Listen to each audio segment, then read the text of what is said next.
আপনি মিসওয়াক করবেন না, তো বিনিময়ে রাসূলুল্লাহ সাল্লাল্লাহু আলাইহি সাল্লামের অনুসরণ কিভাবে হলো? বলেন না কেন? নবীজি সাল্লাল্লাহু আলাইহি সাল্লাম মিসওয়াক করতেন কিনা? বলেন না, বলেন। এটা হুজুরদের সুন্নত না নবীজির সুন্নত? তো আপনি এটা বাদ দিলেন কেন? এই পৃথিবী থেকে আল্লাহর নবী সাল্লাল্লাহু আলাইহি সাল্লাম যেদিন বিদায় নিছে, আল্লাহর কসম শুনেন, যেই কোনো আলেম রেজি গায়েন, নবীজি সাল্লাল্লাহু আলাইহি সাল্লাম যেদিন ইন্তেকাল করছে, এই শেষ দিন নবীজির শেষ আমল কি ছিল? হযরত আয়েশা নবীজির স্ত্রী বর্ণনা করছেন, আখিরি নবীর শেষ আমল ছিল মিসওয়াক। নবী সাল্লাল্লাহু আলাইহি সাল্লাম মিসওয়াক করতে করতে ইন্তেকাল করছে। এটা আপনি করেন না কেন? আপনি দস্তরখান বিছায় খানা খান না কা? আপনি টয়লেট পেপারে ঢিলা কুলুক ব্যবহার করবেন না কেন? বলেন। আপনি যদি ব্রাশ করতে ভুল হয় না, মিসওয়াক দিয়ে চিনে নেন। আপনি যদি ডাইনিং টেবিলে বসতে ভুল হয় না, আপনি যদি দস্তরখান চিনে নেন। কি ব্যাপারটা কি? আপনি যদি সাবান দিয়ে হাত ধুইতে সমস্যা হয় না, টয়লেট পেপার ব্যবহার করতে মনে থাকে না, কারণটা কি?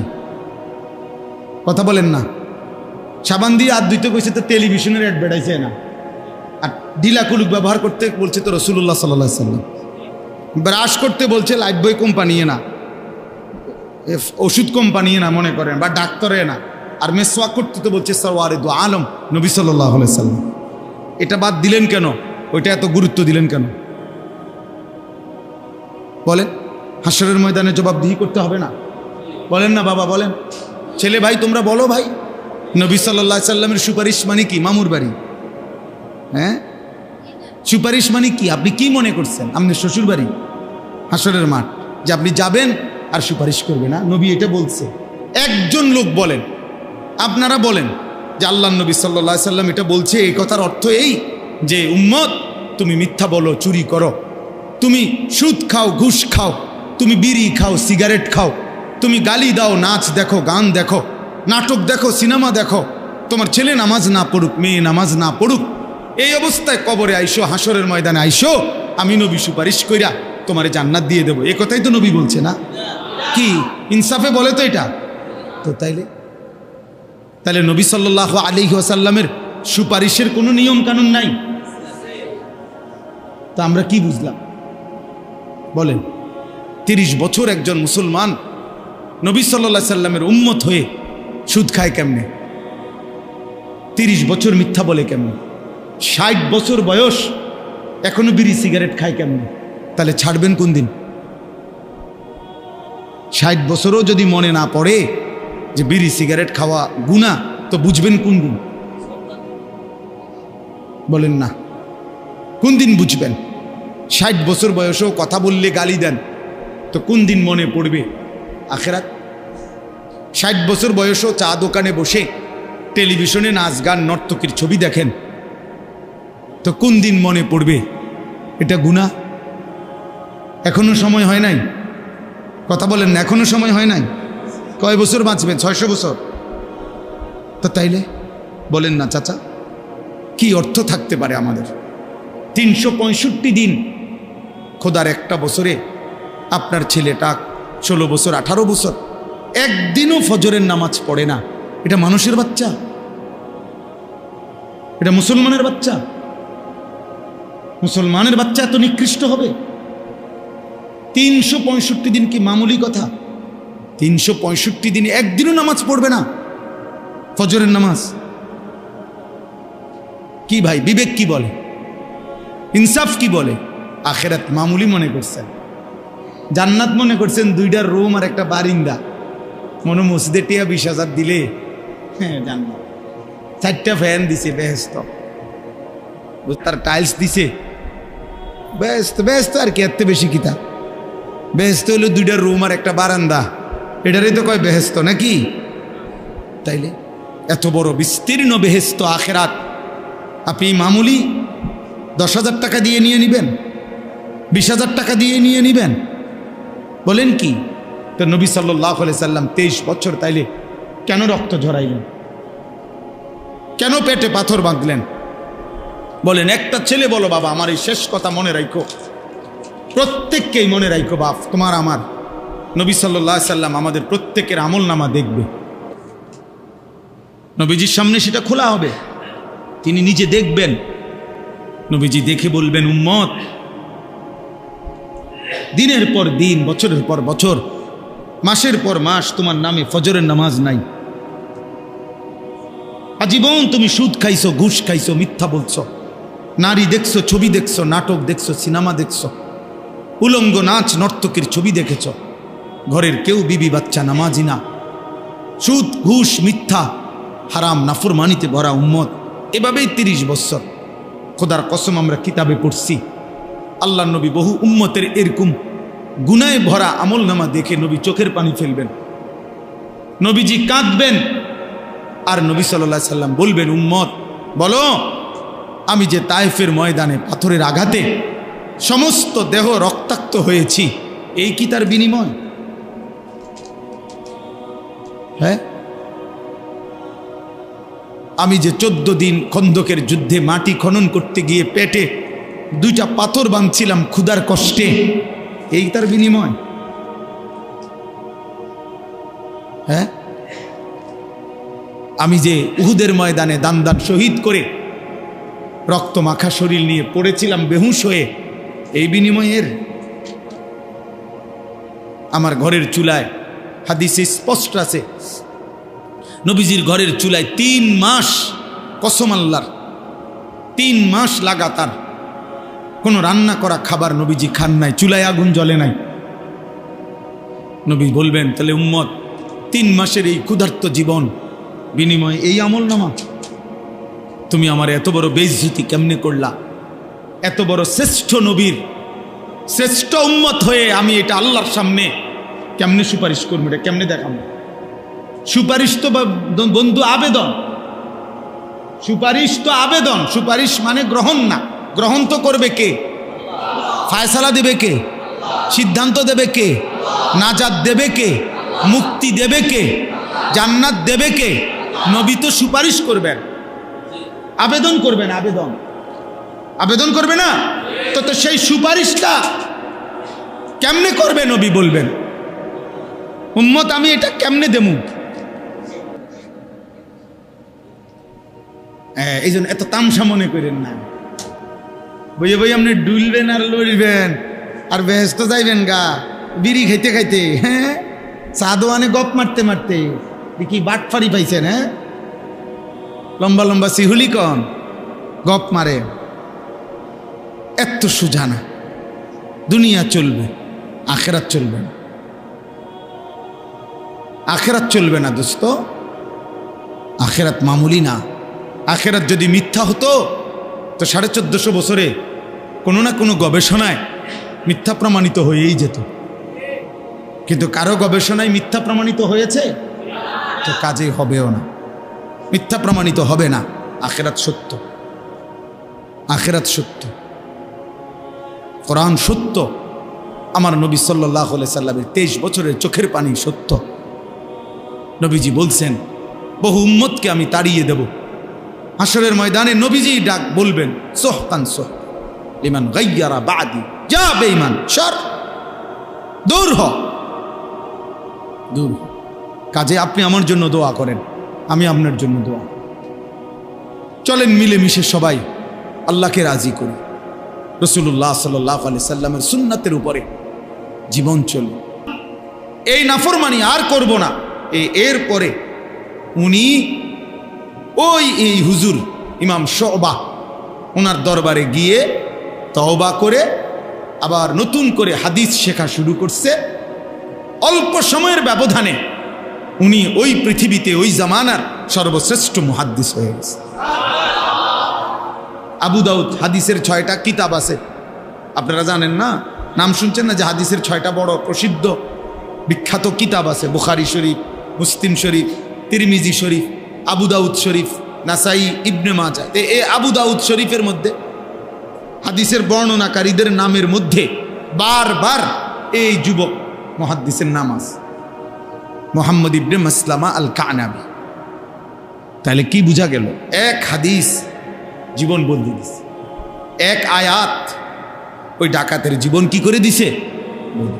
এজন্য মনোযোগ দিলে এক কথায়ও আল্লাহ নবী সাল্লাল্লাহু আলাইহি সাল্লামের অথবা কোরআনের জীবন পাল্টায় যাইতে পারে। এজন্য সবাই মিলে মনোযোগ দিলে বরকত হবে। এবার আমার দ্বিতীয় কথা হলো, তোমরা যে কয়জন ছেলের হাতে মোবাইল, এগুলো সব নামাও। একজন ছেলেও আর হাতে মোবাইল ধরে ভিডিও বা রেকর্ড করা যাবে না। আমি নিষেধ করলাম, এই ছেলে নামাও, নামাও। আর যার পছন্দ হয় না তুমি বাইরে যাও। আমার কথা যদি মানতে কষ্ট হয় উঠে চলে যাও ভাইয়া, ঘুমাইলে ভালো। রাত হইছে অনেক, ঘুমায় গেলে কোনো সমস্যা নাই। ঘুমানো কোনো অপরাধ না, ঘুমানো কোনো কবিরা গুনাও না, তুমি ঘুমায় যাও। কিন্তু আল্লাহর বস্তার একটা ছেলেও দয়া করে মোবাইল হাতে নিবান। আমি অনুরোধ করলাম, অনুমতিও দিলাম, চলে গেলে আমার কোনো আপত্তি নেই। আমি কোনো ভোটে দাঁড়াইছি না যে ভাইয়া আমার কোনো জনসমর্থন দরকার, আমার কোনো মার্কা দিয়ে আসছি না, আমি ইলেকশনের ওয়ার্কিং করতেছি না, ভোটে দাঁড়াইবার ইচ্ছাও নাই, কাজে আমার এই মানসিকতাও নাই। আমার আল্লাহর কথা বলা দরকার। একজন হলেও অসুবিধা নাই, 1000 জন হলেও কি নাই, অসুবিধা নেই। সংখ্যা কোনো বিষয় না। সফলতা কিংবা ব্যর্থতা সংখ্যার মধ্যে নয়, আল্লাহ গ্রহণ করার মধ্যে।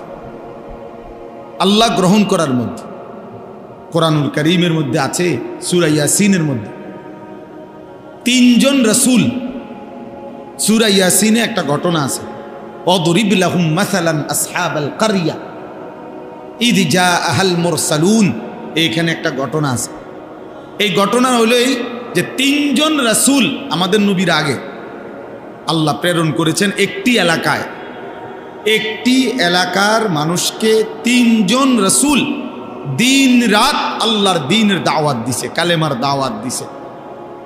বিনিময়ে এই 3 জন রাসূলের হাতে পুরা সময়ে কালেমা পড়ে ইমানদার হইছে কেবল একজন। কয়জন? একজনই ইমানদার হইছে, সির্ফ একজন। ওয়াজা মিন আকসাল মাদিনাতি রাজুলুন, একজন লোক। তাইলে বলেন 3 জন রাসূলের দিন রাত আল্লাহর দিকে দাওয়াতের বিনিময়ে ঈমানওয়ালা হইল একজন। তাহলে এটা কি ওনাদের ব্যর্থতা? কথা বলেন না কেন? ব্যর্থ ওনারা? এজন্য সংখ্যা কোনো বিষয় না, একজন না 1000 জন এটা কোনো দেখার বিষয় না। আল্লাহর দ্বীনের কথা বলতে পারা, আল্লাহর দ্বীনের কথা শুনতে পারা, আল্লাহর দ্বীনের কথার আয়োজন করা, দ্বীনের যেই কোনো ফিকির করা, এটাই সৌভাগ্য, এটাই সওয়াব, এটাই নেকি। এখানে সংখ্যা কোনো কি নয়, বিবেচ্য নয়। পরিচিতিও কোনো দরকারি কিছু না। সবাই চিনলে সফল, সব মানুষ না চিনলে ব্যর্থ, এটাও না। এটাও কোরআন সুন্নায় নাই। বুঝেন নাই কথাটা?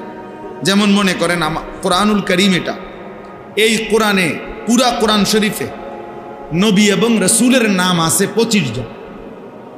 25 জন নবী এবং রসুলের নাম কোরআনে আছে। কতজন? তো এখন আপনারা বলেন যে নবী রসুল মোট কি 25 জন? তো 1,24,000 নবী এবং রসুল, এই বর্ণনাটাও যদি ধরা হয় কেমন? তো তাইলে 25 জনের অতিরিক্ত যাদের নাম নাই কোরআনে, ওনারা ব্যর্থ। তো ওনাকে নাম তো আমরা জানলাম না। পৃথিবীর কোনো কিতাবে 10,000 নবীর নাম নেই, 5,000 নবীর নাম নেই, 2,000 নবীর নাম নেই, কোথাও নাই, কেউ জানে না। তো ওনাদের নাম যে কেউ জানে না, কারণ ওনারা কি ব্যর্থ? তো তাইলে সবাই চিনতে হইব, এটা কি জরুরি? মালিক চিনলেই। কোরআনুল কারীমের মধ্যে পুরা কোরআনে সাহাবীর নাম আছে শুধু একজন। কয়জন? সির্ফ একজন সাহাবীর নাম আছে। ওনার নাম হলো যায়েদ। ওই সাহাবীর নাম নবী সাল্লাল্লাহু আলাইহি সাল্লামের পালক পুত্র ছিলেন যায়েদ ইবনে হারেসা। এই যায়েদ, ফালাম্মা কাদা যাইদুম মিনহা ওয়াতারান, সূরা আহজাবের মধ্যে আছে। একজন সাহাবীর নামে আছে কোরআন শরীফ। তো আবু বকরের নামও নাই, ওমরের নামও নাই, ওসমানের নামও নাই, আলীর নামও নাই, হাসান হুসাইনের নামও কোরআনে নাই। তো ওনারা ব্যর্থ? কথা বলেন না? তাইলে তো সাহাবী শুধু একজন, নবীজির সাহাবী একজন, তো কোরআন শরীফে শুধু একজনের নাম। এই জন্য দিন বড় জিনিস, ইসলাম বড়। আমার আল্লাহর কাছে গ্রহণযোগ্য হওয়া, আল্লাহ পাক খুশি হওয়া আমাদের সবার জন্য বড় পাওয়া। এটা আল্লাহর সন্তুষ্টি। ওয়ারিদওয়ানুম মিনাল্লাহি আকবার। কোরআনুল কারীমে আছে আল্লাহ তাআলা বলেন ওয়ারিদওয়ানুম মিনাল্লাহ, আল্লাহর পক্ষ থেকে যে সন্তুষ্টি আকবার, সেটাই হচ্ছে সবচেয়ে বড়। আল্লাহ খুশি হলেন, আল্লাহ গ্রহণ করলেন, আল্লাহ নিলেন, তো এটাই বড় পাওয়া। যদি আমাদের আখিরাত বুঝে আসে। হ্যাঁ, যদি মনে করি আমার জীবনের চাওয়া পাওয়া কেবল দুনিয়া, তাইলে ভিন্ন বিষয়। দুনিয়াতে আমি পদ পাবো, পদবি পাবো, সুনাম হবে, সুখ্যাতি হবে, মিছিল হবে, স্লোগান হবে, মানুষ চিনবে, হ্যাঁ, সবার কাছে পরিচিত হব, তাইলেই দুনিয়াই চাইলাম। কিন্তু আল্লাহকে যদি কেউ চায়, আখিরাতকে কেউ যদি চায়, নবী সাল্লাল্লাহু আলাইহি সাল্লামকে কেউ যদি চায়, তাহলে খোদার কসম তাকে আখিরাতের জন্যই অপেক্ষা করতে হবে।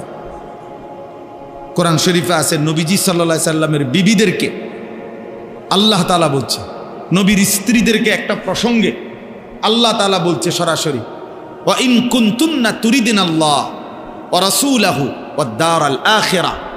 আল্লাহ বলছে, হে নবীর বিবিরা, তোমরা যদি আল্লাহকে পেতে চাও, রসুলকে পেতে চাও, তোমরা যদি আখিরাতের ঘর জান্নাত পেতে চাও, তো ফাইন্নাল্লাহা আ'আদ্দা লিল মুহসিনাতি মিনকুন্না আজরান আযীমা। তাহলে আল্লাহ সমস্ত নেককার নারীদের জন্যই আখিরাতেই সর্বোত্তম বিনিময় জান্নাত প্রস্তুত করে রেখেছেন। আখিরাত থেকে নিতে হবে, আখিরাত থেকে নিতে হবে, আখিরাত থেকে নিতে হবে। হযরত ওমর রাদিয়াল্লাহু তাআলা আনহু, আমরা সবাই নাম জানি কিনা, আজ-জুহাদু মিআতুন, একটা আরবি কিতাব আছে, ওই কিতাবে আমি পড়ছি। হযরত ওমর রাদিয়াল্লাহু তাআলা আনহু একদিন নবীজি সাল্লাল্লাহু আলাইহি ওয়াসাল্লামের ঘরে, হুজরায়, কামরায় গেলেন নবীজির সাথে সাক্ষাতের জন্য। ঘরের মধ্যে যাইতে পারতেন ওমর, কেন? নবী সাল্লাল্লাহু আলাইহি সাল্লামের একজন স্ত্রী ছিল, ওমরের মেয়ে হাফসা রাদিয়াল্লাহু তাআলা আনহা। তো উনি ওমরের মেয়ে, এই হিসাবে ওই মেয়ের মাধ্যমে তিনি কথা বলে ঘরে যাইতে পারতেন, মানে হুজরার ভিতরেও কি করতেন, যাইতে পারতেন, যেহেতু নবীজির স্ত্রী ওনার মেয়ে। তো ওমর রাদিয়াল্লাহু তাআলা আনহু গেলেন নবীজির কামরায়, গিয়া দেখছেন আল্লাহ নবী সাল্লাল্লাহু আলাইহি ওয়াসাল্লাম শুয়ে আছেন। হযরত ওমর তাকাইলেন, এই নবীজির ঘরটায়, কামরাটায় চারটা জিনিস শুধু দেখছে। কখন? এক নাম্বার, একটা চাটাই, আমরা চাটাই তো বুঝেন না, হোগলা চাটাই, তো ওইখানে স্পষ্ট আছে হাদিসে। ওমর রাদিয়াল্লাহু তাআলা আনহু দেখলেন যে চাটাইয়ের উপরে কোনো বিছানার চাদর বা কিছুই নাই, শুধু চাটাইয়ের উপরে নবীজির শোয়া। ওয়াকাদ আসসারা আলা জামবিহি, চাটাইয়ের দাগ, নবীজির পবিত্র দেহ মুবারকের মধ্যে দাগ দাগ লাগে গেছে। এলো এক। দুই, একটা ছোট্ট বালিশ মাথার মধ্যে দেখলেন, এটা হলো খেজুরের ছাল দিয়ে বানানো, ভিতরে খেজুরের ছাল ভরা এক ছোট্ট বালিশ। তিন, পায়ের কাছে কিছু ছাতু, ছাতু তো মুরব্বীরা ছিলেন আগে, যে আটার মতো, হ্যাঁ, গুলাইয়া, ফানি দিয়া গোলাইয়া খাইতো, যে এটা আপনারা কি বলেন, হাতু, ছাতু, এই এগুলো যেগুলো শুধু কেবল পানি দিয়ে গুলাইয়া খাবে, এতটুকু খাবারটা এটাই, না কোনো তরকারি আছে, না কোনো গোশত আছে, না কোনো মাছ আছে, না কোনো ভাত আছে, কিচ্ছু নাই, শুধুই ছাতু, এইটুকু খাবারের। কয়টা হলো? তিনটা। চার নাম্বার হলো মাথার উপরে দেখছেন একটা চামড়া, একটা শুকানো চামড়া ঝুলানো, কোনো একটা বকরির চামড়া, কেন সেটা? সেটার মধ্যে বিছায়া নামাজ পড়বে। এই চারটা জিনিস, একটা চাটাই, একটা খেজুরের ছাল ভর্তি বালিশ, কিছু ছাতু যা পানি দিয়ে মিশিয়ে খাবেন, আর একটা চামড়া ঝুলানো, যেটা দিয়ে নামাজ পড়েন মুসল্লার মতো। হযরত ওমর রাদিয়াল্লাহু তাআলা আনহু হাদিসে আছে প্রচণ্ডভাবে কাঁইদা উঠছেন, চোখের পানি ফেলতেছিলেন। আল্লাহর নবী সাল্লাল্লাহু আলাইহি ওয়াসাল্লাম বললেন, মা ইয়াবকিকা ইয়া ওমর, হায় ওমর, কে তোমারে কাঁদালো, কাঁদতেছো কেন? তখন হযরত ওমর রাদিয়াল্লাহু তাআলা আনহু নবী সাল্লাল্লাহু আলাইহি সাল্লামকে বললেন, লিমা লা আবকি ইয়া রাসূলুল্লাহ, হে আল্লাহর নবী, আমি কাঁদবো না কেন? আপনার এই হালাত, আপনার এই জিন্দেগির এই দৃশ্য, ও আনতা সফওয়াতুর রসুল, অথচ আপনি হচ্ছেন সমস্ত রসুলদের সারাংশ, আপনি হচ্ছেন সমস্ত রসুলদের মধ্যে শ্রেষ্ঠ না, শুধু সমস্ত রসুলের সমস্ত সিফাত, সমস্ত গুণ, সমস্ত মর্যাদা, সমস্ত বৈশিষ্ট্যের সারাংশ আপনি রসুল। আছে খুবা হামাদারং তু তনহা দারি। আল্লামা ইকবাল বলছে, হে নবী, ১৬ লক্ষ নবীর যত গুণ, যত বৈশিষ্ট্য, যত সিফাত, যত মুজিজা আপনার মাঝে যদি তালাশ করি, আপনি একার মাঝেই সব খুঁজে পান। তু তনহা দারি, আপনি একাই সব, আপনি একাই সব। সমস্ত নবীর সব গুণ, সব মুজিজা আপনার মধ্যে আছে। তো হযরত ওমর রাদিয়াল্লাহু তাআলা বলেন, আনতা সফওয়াতুর রাসূল, আপনি হচ্ছেন সমস্ত রাসূলদের সারাংশ, আপনি সর্বশ্রেষ্ঠ রাসূল। আর আপনার এই হালাত, আপনার ঘরের এই জীর্ণ শীর্ণ দশা, ওয়াল কিসরা ওয়াল কাইসার ইয়ালবাসুন আল হারির ওয়াদ দিবাজ, এবং যারা রোমের বাদশাহ, পারস্যের বাদশাহ, তিনি বললেন তারা রেশমি পোশাক, রেশমি জামা, রেশমি বিছানার মধ্যে তারা ঘুমায়, তাদের বিছানা, তাদের পোশাক রেশমের তৈরি। আর আপনার এই জীর্ণ শীর্ণ হালাত দেখে, অথচ আপনি শ্রেষ্ঠ, আপনি আল্লাহর সবচেয়ে প্রিয়, আপনি মাহবুব, আমি এই দৃশ্য দেখে কাঁদবো না কেন? এই বলে কাঁদতেছিলেন। এই তখন বাপ, যুবক ভাই, তোমাদেরকেও বলি, ছেলেরা, আমার প্রিয় ভাই, তুমি হাতে ধরে ইসলামকে ফেলে দিলা, দ্বীনকে ফেলে দিলা। তোমরা জানো না কত বড় শ্রেষ্ঠতম নিয়ামত তোমরা হাতে ইচ্ছা করে চুরে ফেলো। তোমরা যারা নিজেদের চুল বেঈমানের মতো রাখছো ভাইয়া, তোমরা ইচ্ছা করে শ্রেষ্ঠতম ধর্ম ইসলামকে প্রত্যাখ্যান করলা। তোমরা যারা এক ওয়াক্ত নামাজ পড়ো না, আমার প্রিয় ভাই, তুমি ইচ্ছা করে নিজের হাতে নিজের সবচেয়ে বড় সফলতাটা ছুঁড়ে ফেলে দিলে, ছুঁড়ে ফেলে দিলে। তুমি জানো না তুমি কি পরিমাণ বোকামি করছো। এই পৃথিবী সবাই ভোগ করে, এই ভাত মাছ চাল ডাল, এই হাসি আনন্দ, এই রং তামাশা, এটা সবারই আছে, সবারই আছে।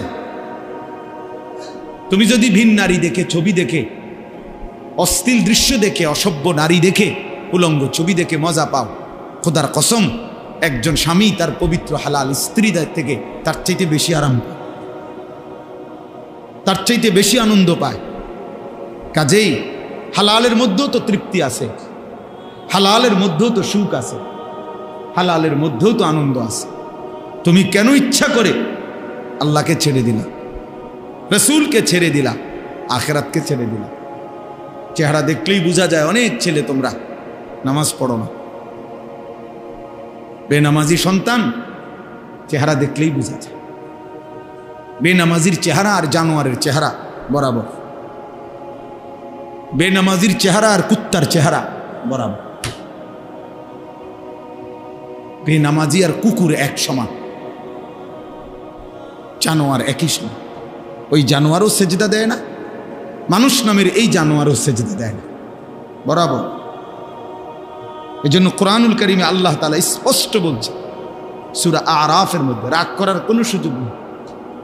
কোরআন, আল্লাহর কোরআন বলছে, আল্লাহ বলছে ওয়াত্তাবা হাওয়াহু ফামাসালুহু কামাসালিল কালব। মাদ্রাসার যেই কোনো ছাত্ররে জিজ্ঞাসা করা কালব অর্থ কি? কোরআনে আল্লাহ বলছে যে মনের ইচ্ছা মতো চলে, আল্লাহর হুকুম রাসূলের হুকুমের তোয়াক্কা করে না, খোদার কসম আল্লাহ বলছে ফামাসালুহু, তার দৃষ্টান্ত, কামাসালিল কাল, কুত্তার মতো। বলেন কালব অর্থ কি? কুকুর কি না বলেন না? এই জন্য প্রিয় নওজোয়ান, নিজের পরিচয় মিলায় নি, নিজের পরিচয় নিজে মিলায় নি। কত সেলফি তো উঠাও, বেনামাজি তোমরা যারা, তোমরা কুত্তার লগেও একটা সেলফি উঠাইও, একটা ছবি কুত্তার লগে উঠাইয়া একসাথে দিও, যে দেখেন পৃথিবীবাসী আমরা দুই জানোয়ারকে কেমন লাগে। পৃথিবীবাসী কমেন্টস করে জানাবে দুই জানোয়ারকে একই রকম লাগে। দুই ঠ্যাংওয়ালা এই জানোয়ারও সেজদা দেয় না, চার ঠ্যাংওয়ালা ওই জানোয়ারও সেজদা দেয়। হা, কাকে ছেড়ে দিলা? কাকে ধরল? কাকে ধরল? এক ইহুদিকে পছন্দ হলো, এক খ্রিস্টানকে পছন্দ হলো, এক সিনেমার নায়ককে পছন্দ হলো, এক ফুটবলের খেলোয়াড়কে পছন্দ হলো, এক ক্রিকেটের খেলোয়াড়কে পছন্দ হলো, এক সর্বশ্রেষ্ঠ রসূলকে পছন্দ হলো।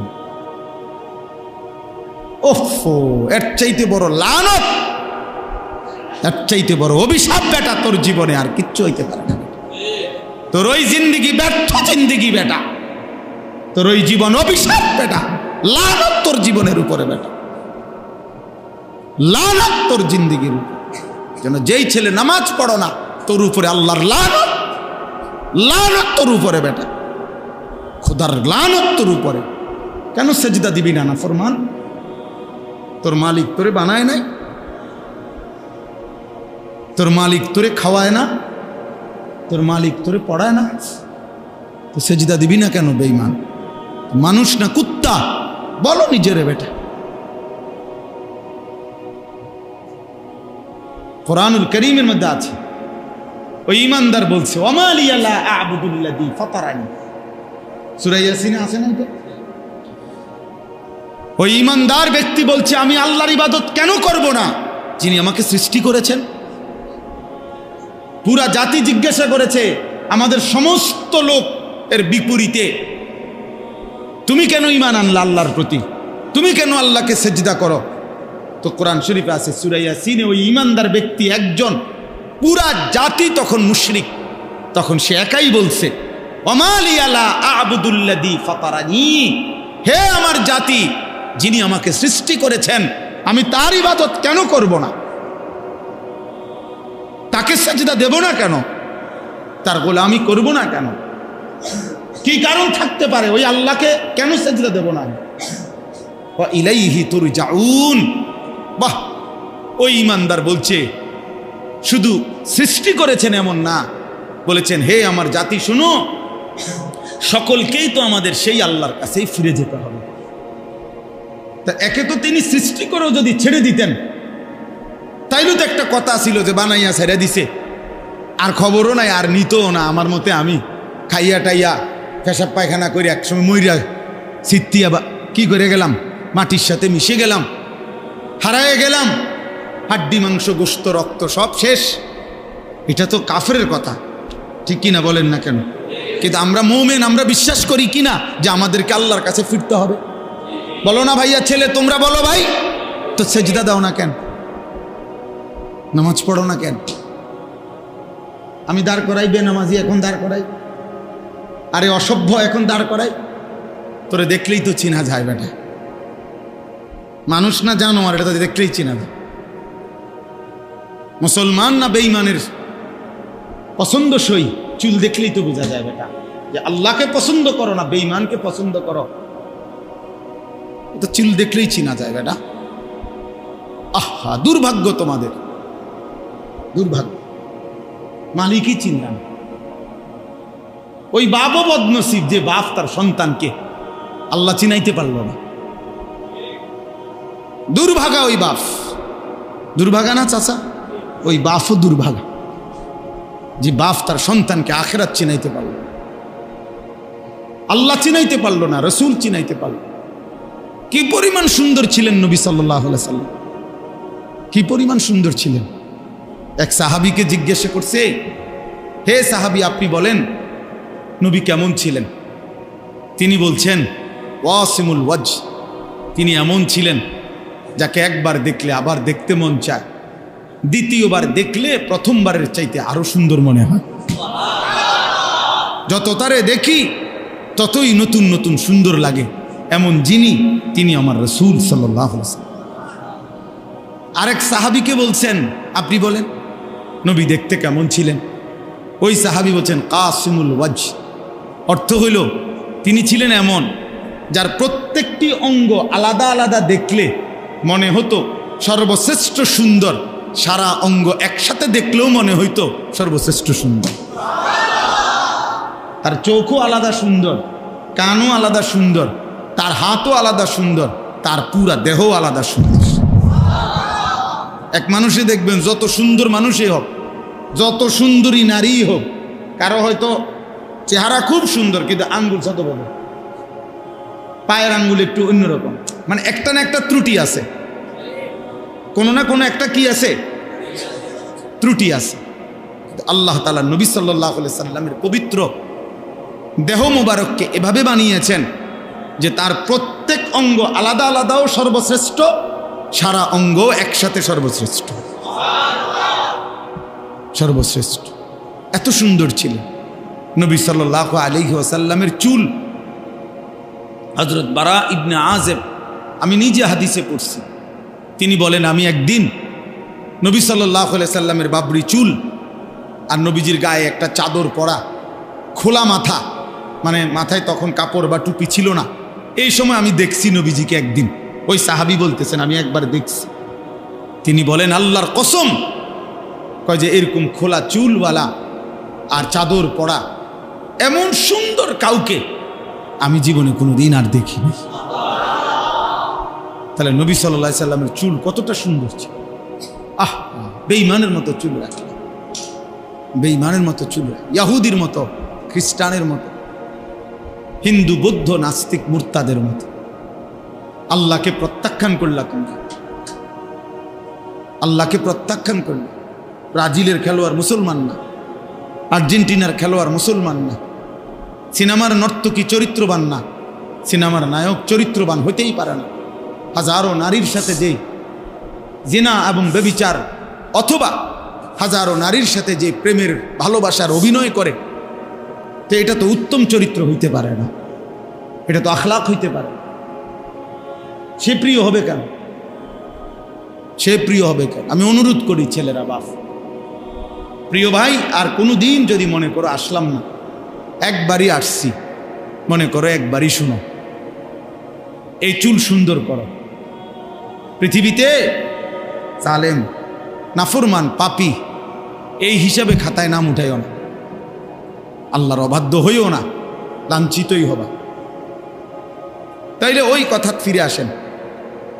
আল্লাহ নবী সাল্লাল্লাহু আলাইহি সাল্লাম যখন ওমর রাদিয়াল্লাহু তাআলা কাঁদতেছিলেন, তো নবী সাল্লাল্লাহু আলাইহি সাল্লাম তখন ওনাকে সান্ত্বনা দিয়ে বললেন, এই একটা কথা বললেন, এটার জন্যই কথাটা বলছি। নবীজি তখন বললেন আমা তারদা আন তাকুনা লানাল আখিরা ওয়া লাহুমুদ দুনিয়া। সুবহানাল্লাহ। নবীজি বললেন, ওমর তুমি কি এই ব্যাপারে, মানে এই কথার উপরে খুশি হবা না যে আমরা আখিরাত থেকে নেব, ওরা দুনিয়া থেকে নেক? সুবহানাল্লাহ, কেমন সুন্দর কথা বলেছে। মানে ওই কাফেররা, ওই বেঈমানরা কিসের থেকে নেক? দুনিয়া থেকে নেক। আমরা কই থেকে নেব? আন তাকুনা লানা, লানা মানে আমাদের জন্য, আল আখিরা, আমাদের জন্য হোক আখিরাত, ওয়ালা হুমুদ দুনিয়া, আর তাদের জন্য হোক কি? দুনিয়া। তুমি রাজি হবা না? কাঁদো কেন? তো হাদিসে আছে হযরত ওমর রাদিয়াল্লাহু তাআলা আনহু তখন চোখের পানি মুছে তখন তিনি বলেন, ওয়াল্লাহি ইন্নী লারাদিন ইয়া রাসূলুল্লাহ, হে আল্লাহর রাসূল, হ্যাঁ আল্লাহর কসম আমি এতেই রাজি। ঠিক আছে, আমরা আখিরাত থেকেই নেব, বেঈমান দুনিয়া থেকে নেক। এজন্য আমরাও আলহামদুলিল্লাহ বলি, মাদ্রাসায় পড়েছি আমরা, আল্লাহর দ্বীনের যেটুকু পারি খেদমত করি। আমাদের মসজিদের ইমামগুলো ৮,০০০ টাকা বেতন, ১০,০০০ টাকা বেতন, আমাদের মাদ্রাসার শিক্ষকদের ১০,০০০, ১২,০০০ টাকা সামান্য বেতন, তাও কতখানি, কত ৯০০, কত বাকি, কত জোড়াতালি, কত কষ্টের। কিন্তু এরপরেও আমরা আলহামদুলিল্লাহ দিল থেকে বলি যে আমরা আখিরাত থেকে নেব। দুনিয়া সুদখোরকে দিয়ে দিলাম, দুনিয়া ঘুষখোরকে দিয়ে দিলাম, কিস্তিখোরকে দুনিয়া দিয়ে দিলাম, হারামখোরকে দুনিয়া দিয়ে দিলাম। যা বেঈমান, তুই দুনিয়া নে, আমি আখিরাত থেকে নেব ইনশাআল্লাহ। যা সুদখোর, তুই খা, সুদ খা, খা, তোরে দুনিয়া দিয়া দিলাম, তুই খা, তুই ভাঙ্গাসার তেলাপিয়া খা, তুই বাতার মাছ খা, আর পেশাব পায়খানা কর, আর ঘুমা, তুই দুনিয়া ভোগ কর, আমরা আখিরাত থেকে নেব ইনশাআল্লাহ। এই জন্য মুমিন কোত্থেকে নেবে? ইমানদার আখিরাত থেকে নেবে। আল্লাহ নবী সাল্লাল্লাহু আলাইহি সাল্লাম খন্দকের যুদ্ধের দিন নবীজি সাল্লাল্লাহু আলাইহি সাল্লাম নিচে পাথর খনন করছেন, নিজে কাটা পাথর বালু সহ মাথায় নিয়ে বাহিরে ফেলছেন। ফলে হাদিসে আছে সারা শরীর নবীজি সাল্লাল্লাহু আলাইহি সাল্লামের দেহ মুবারক বালুতে একের আড়াল হয়ে গেছে ওই খন্দকের যুদ্ধের সময়। তো সাহাবীরা খুব অনুরোধ করতেছিলেন, ইয়া রাসূলুল্লাহ, আপনি পাথর কাইটেন না, আপনি এই খাড়ি এগুলো টুকরি এগুলো আপনি বহন কইরেন না, আপনার শরীরে বালুয়ে পূর্ণ হয়ে গেছে, আপনার কষ্ট হইতেছে, আমরাই করতেছি, আপনি দাঁড়াইয়া থাকেন, শুধু দেখেন। কসম খোদার, বুখারীর হাদিস। আল্লাহ নবী সাল্লাল্লাহু আলাইহি সাল্লাম সাহাবীদের দিকে তাকিয়ে বললেন, আল্লাহুম্মা লা আইশা ইল্লা আইশাল আখিরাহ। আয় মাওলা, আমি দুনিয়ার সুখ আর আরাম চাই না, আমি শুধু আখিরাতের আয়েশ চাই। মানে সাহাবীদেরকে বললেন, সাহাবীরা, আমি দুনিয়ার আরাম চাই নাই, তো আল্লাহ তো আমার দুনিয়া পুরাটা দিতে চাইছে। হাদিসের মধ্যে আছে নবী সাল্লাল্লাহু আলাইহি সাল্লামকে আল্লাহ তাআলা বলছে, বন্ধু, আপনি যদি বলেন উহুদ পাহাড়টাকে স্বর্ণ বানিয়ে আপনার সাথে চালাইয়া দেব, মানে সাক্কার মতো, গাড়ির মতো পুরাটা পাহাড়। উহুদ পাহাড় কত জানেন? 8.5 কিলোমিটার লম্বা, 8.5 কিলো লম্বা উহুদ পাহাড়। মসজিদে নববী থেকে রাসূলুল্লাহ সাল্লাল্লাহু আলাইহি সাল্লামের রওজায়ে আতহারের এখান থেকে দাঁড়াইলে উহুদ পাহাড় দেখা যায়। এই 4-5 কিলো হবো না জুবাইর ভাই, 4-5 কিলো দূরে মসজিদ থেকে, কিন্তু স্পষ্ট পাহাড়ের চূড়া দেখা যায়। এই 8.5 কিলোমিটার লম্বা এত বড় পাহাড়। আল্লাহ বলছে, বন্ধু, আপনি বললে এটা পুরাটারে স্বর্ণ বানিয়ে আপনার সাথে এটা চলবে, মানে লগে থাকবো, আর এটা লগ আপনার যখন যা লাগবে আপনি শুধু নিবেন। আল্লাহ নবী সাল্লাল্লাহু আলাইহি সাল্লাম বলছেন, আল্লাহ, আমি চাই আশবাউ ইয়াওমান ওয়া আজুউ ইয়াওমান, আমি চাই এক বেলা পেট ভরে খাবো, আরেক বেলা অভুক্ত থাকবো, ক্ষুধার্ত থাকবো। যে বেলা খাবো সে বেলা আপনার শুকর আদায় করব, আর যে বেলা ক্ষুধার্ত থাকবো ওই বেলা আপনার জন্য সবর করব, বিনিময়ে শুকরের পুরস্কারও নেব, সবরের পুরস্কারও নেব।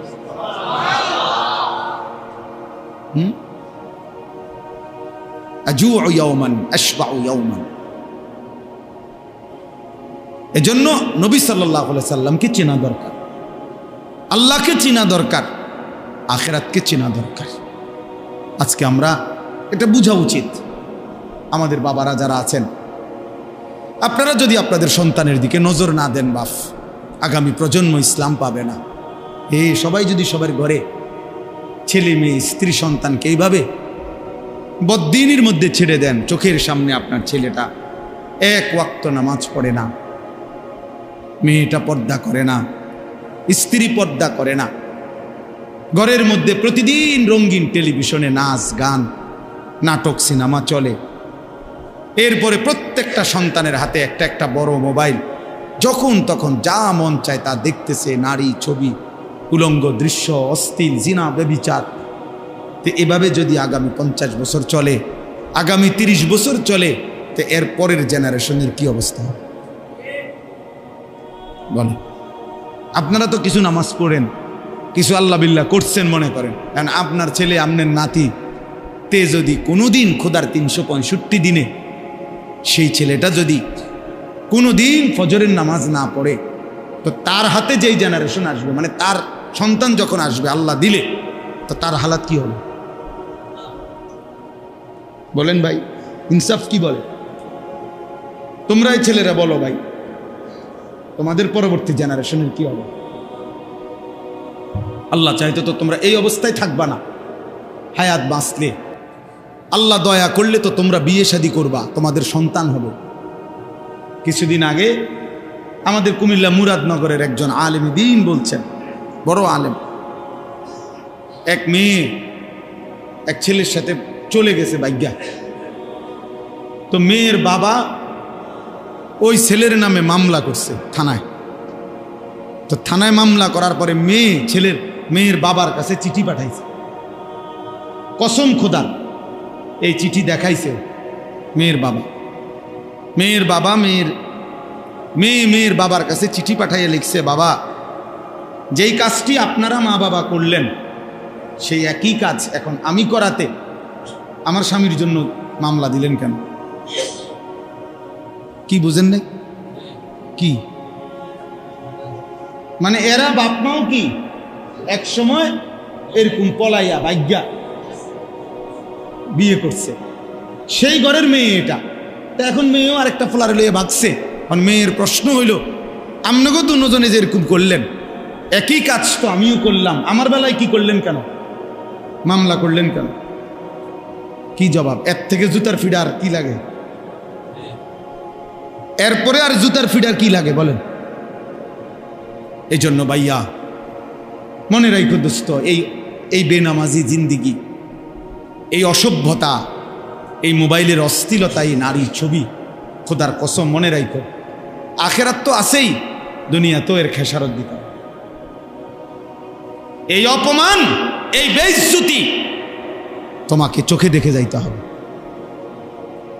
তোমার সন্তান তোমারে ফিরাই দিবে, তোমার বংশধর তোমারে ফিরাই দিবে, তোমার খানদানের কেউ তোমারে ফিরায় না, মনে রাখ। আচ্ছা, এই কথার কোনো দলিল আছে কিনা? হ্যাঁ, দলিল আছে। 4 মাযহাবের একজন ইমাম ছিলেন, ইমাম শাফিঈ রাহমাতুল্লাহি আলাইহি। তিনি বলছেন, আমরা 4 মাযহাব বুঝি না, যে হানাফি, শাফিঈ, মালিকি, হাম্বলি, এটা বুঝেন না? এই শাফিঈ যিনি, ইমাম শাফিঈ, উনি বলছেন আয-জিনা কারজুন।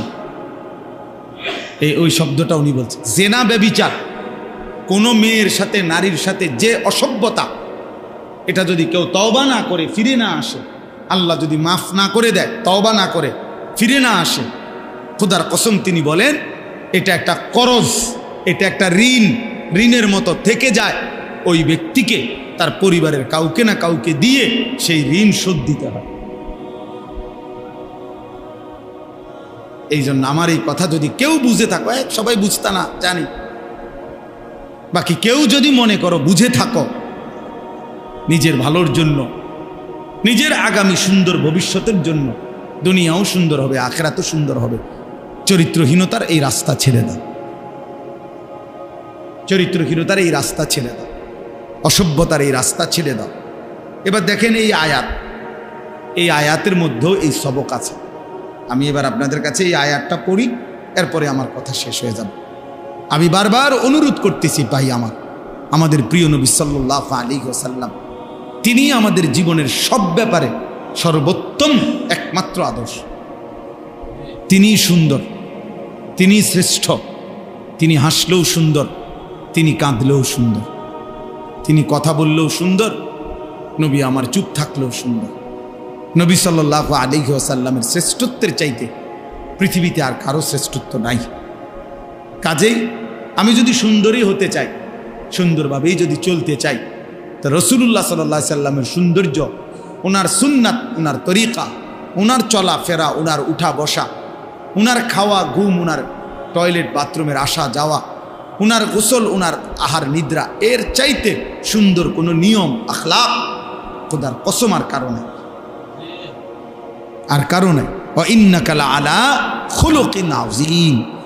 আল্লাহ বলছেন সর্বশ্রেষ্ঠ পূর্ণাঙ্গ চরিত্রের সর্বোত্তম উত্তম আখলাক দিয়ে আমি বন্ধু আপনাকে আমি আল্লাহ সাজিয়েছি।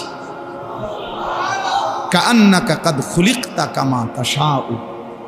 হযরত হাসান ইবনে সাবিত একজন সাহাবী ছিলেন, উনি বলছেন যে হে আল্লাহ রাসূল সাল্লাল্লাহু আলাইহি ওয়াসাল্লাম, নবীজির সামনে বলছেন, এরকম মনে করেন আপনি বসা আমার পাশে, উনি এরকম মিম্বরে দাঁড়ানো, দাঁড়াইয়া নবীজির দিকে তাকাইয়া বলছে, হে আল্লাহ রসুল, আমার দিল সাক্ষী দেয় আল্লাহ যেন আপনাকে মনের মতো করে বানিয়েছে। ওয়া আহসানু মিনকা লাম তারা কাত্তু আইনি। উনি বলেন আমার এই দুই নয়নে, ওই সাহাবী বলছেন, আমি আপনার চাইতে সুন্দর কাউকে দেখিনি। ওয়া আজমালু মিনকা লাম তালিদিন নিসাউ। এরপরের লাইনে উনি বলছে কবিতা যে হে আল্লাহ রসুল, কেন আপনার চাইতে সুন্দর কাউকে দেখি নাই? কেন কেন দেখি নাই?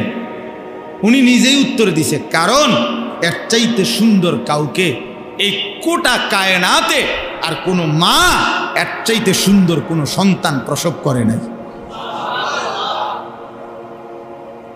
এমন সুন্দর আর কেউ কোনো মা জন্মই দেয় না। খুলিকতা মুবাররাআম মিন কুল্লি আইব। এরপরে তৃতীয় নম্বর লাইনে তিনি বলছে, আপনাকে যেন আল্লাহ তাআলা সমস্ত দোষ আর ত্রুটি থেকে পবিত্র করেই বানিয়েছে। আমরা কিতাবে পড়ছি, উর্দু কিতাবে, যে আল্লাহ তাআলা গুনাহ, পাপ, ত্রুটি, মনে করেন অপরাধ, এগুলোকে আমাদের বেলায় বলছেন তোমরা পাপ করো না, গুনাহ করো না, নাফরমানি করো না, অবাধ্যতা করো না, বলছে কিনা? আর ওই গুনাহকে বলছে, পাপকে বলছে তুমি আমার বন্ধুর কাছে যাইও না। বুঝেন নাই কথা? আমগরে বলছে তোমরা পাপের কাছে যাইও না, আর পাপরে বলছে তুমি আমার দোস্তের কাছে যাইও না। সাবধান। কাআন্নাকা কাদ খুলিকতা কামা তাশাউ। এরপরের লাইন যেটা আগে বলে ফেলছি, অর্থাৎ তিনি চতুর্থ নম্বর লাইনে বলছেন, হে আল্লাহর নবী, মনে হয় আপনাকে আল্লাহ নিজের মনের মতো করে সাজিয়েছেন। তাইলে আজকে আপনারা বাবারা বুঝতে শিখেন, নবী সাল্লাল্লাহু আলাইহি ওয়াসাল্লামের সৌন্দর্য কেন ছেড়ে দিলেন? দাড়ি কাটলেন কেন? কেন দাড়ি কাটলেন? এই পৃথিবীতে গত 1450 বছরের ভিতরে পৃথিবীর ইতিহাসের কোনো বুদ্ধিজীবী, কোনো পণ্ডিত, কোনো গবেষক, কোনো দার্শনিক, কোনো বিবেকবান ব্যক্তি, একেবারে হিন্দু, বৌদ্ধ, ইহুদি, খ্রিস্টান, এমনকি নাস্তিক, মুরতাদ, মানে যে আল্লাহরে মানে না, সৃষ্টিকর্তাও মানে না, এমন কোন বেঈমানও এই পৃথিবীতে খোদার কসম আজকের এই দিন পর্যন্ত কোনো যুক্তি দিয়া প্রমাণ করতে পারে নাই, বলে নাই যে দাড়িবিহীন চেহারার মধ্যে সৌন্দর্যের কিছু আছে আলাদা। এটা কি সেটা? এটা কোনো বেঈমানই পর্যন্ত প্রমাণ করতে পারে না। আমি চ্যালেঞ্জ করলাম, আমার নাম আনিসুর রহমান, আমি চ্যালেঞ্জ করি, আমি জেনারেল লাইনে পড়ালেখা করছি, কারো কাছে কোনো যুক্তি থাকলে কই। কুমিল্লা ভিক্টোরিয়া কলেজ থেকে মাস্টার্স পাস করা, কথা বুঝছেন না? বললেন আপনার কাছে থাকলে বলি, আমি আবার দরকার হলে মেয়েলের মধ্যে বিচার হইব, মেয়েলের বিচার হইব, দরকার হলে চেয়ারম্যান মেম্বার লইয়া বিচার হইব। দরকার হলে জুতার ফিরা দিলেন, কিন্তু আপনি প্রমাণ করে দিয়ে দাড়িবিহীন চেহারায় এক ফোঁটা কোনো সৌন্দর্য আছে কিনা, আলাদা কোনো বিশেষত্ব আছে কিনা, এটা পৃথিবীর কেউ বলতে পারে না। তো এটা কেন রাখবেন? একটা যুক্তি তো থাকতে হবে যে এটার মধ্যে একটা কি আছে। দাড়িওয়ালা চেহারার মধ্যে যুক্তি আছে, যে এটা রাসূলুল্লাহ সাল্লাল্লাহু আলাইহি সাল্লামের সৌন্দর্য, আর তিনি যে সবচেয়ে সুন্দর ছিলেন এটা প্রমাণিত, ঠিক কিনা বলেন না? তাহলে এটার উপরে তো আমি যুক্তি দেখাইলাম, প্রমাণ দেখাইলাম, আপনারটার উপরে আপনি দেখান, আপনারটার উপর আপনি দেখান। যদি বলেন মহিলাদের কাছে সুন্দর লাগে, তা আমরা বেডি কি গেছে গা, আমরা কি উদাসী রেখাই? আমরা বিয়ে করছি না, আমরা দাড়িওয়ালা বেড হইতে সব আমরা বইয়ে বইয়ে বহন খাই হইতে নাকি? আমরা বউ নাই তো, তাইলে তো কি পয়েন্ট কি? একটা বলে যে না একটা কাজ বেশি করতে পারে, একটা কোনো কাজ কিছুই না, শুধু নফসের অনুসরণ, মনের চাহিদার অনুসরণ বাবা, আর কিচ্ছু না, আর কিছুই না। এই জন্য প্রিয় যুবক, বুঝতে শিখো, কমপক্ষে যুক্তিতে আসো, তুমি তর্কই করো, দরকার হলে তর্ক করো, তর্ক করে প্রমাণ করে দাও যে মুসলমানের চুলের চাইতে ইহুদি, খ্রিস্টান, নাস্তিক, মুরতাদ, অথবা এই সেলুনের নাম পরিচয়হীন ওই মানুষগুলোর চুল সুন্দর, এর কোনো তর্কতর্জি করতে যুক্তি থাকে সেটা দেখো। বুঝেন না, যে সেলুনের মধ্যে যে চারিদিকে লাগানো থাকে যে কোবাইনা কাটিং যে চুলগুলা, এগুলা তো মূলত সাফাতি কাটিং চুল। অর্থাৎ এর মূল বিষয়টা হইল তারে কোনোখানে আকামে বা কুকামে ধরা খাইছে, চাফাতি দিয়ে কোপাইছে এখানে এখানে ওইখানে, বুঝো না ভাই? তো এই যে কোপ দিছে, যার যেখান দিয়ে সিলাই লাগছে আর হেন দিয়ে আর চুল উঠছে না। হ্যাঁ হ্যাঁ, এই জন্য এগুলা তারে, এটা তো যুগ যুগ ধরে। তুমি যেই কোন, আমি বাদ দাও, তোমরা একজন বয়স্ক লোককে জিজ্ঞাসা করো, একটা ছেলে বলো যে আগে এরকম এখানে চুল কাটা, এখানে চুল উঠানো, এখানে এই যে চুল, এগুলো আগে গ্রাম অঞ্চলে নিয়ম ছিল। যেই কোনোখানে কোনো আকাম কুকামে দরা খাইলে এরকম বিভিন্ন খান দিয়ে চুল কাইটটা ছেড়ে দিত, ছিল না? এটা মানুষ দেখলেই বুঝতো তাই না দরা খাইছে, তাই নাকি দরা খাইছে, নিশ্চিত এটাই ছিল। আজকের যুবক নিজের টাকা দিয়া নিজে এরকম বিশ্রী চুল কাইটা সে নিজেই নিজেকে প্রমাণ করে যে আমি দরা খাইছি, আর কোনো কারণ নেই। নয়তো রাসূলুল্লাহ সাল্লাল্লাহু আলাইহি সাল্লামের চুল পছন্দ হবে না কেন? সাহাবায়ে কেরামের চুল পছন্দ হবে না কেন? আউলিয়ায়ে কেরামের চুল পছন্দ হবে না কেন? ওলামায়ে কেরামের চুল পছন্দ হবে না কেন? এটা যুক্তিটা কি? তাই না, কোনো যুক্তি নেই। আল্লাহ আমাদেরকে বুঝার তৌফিক দান করেন, আল্লাহ আমাদেরকে মাফ করে দেন, আল্লাহ আমাদেরকে কবুল করে নেন।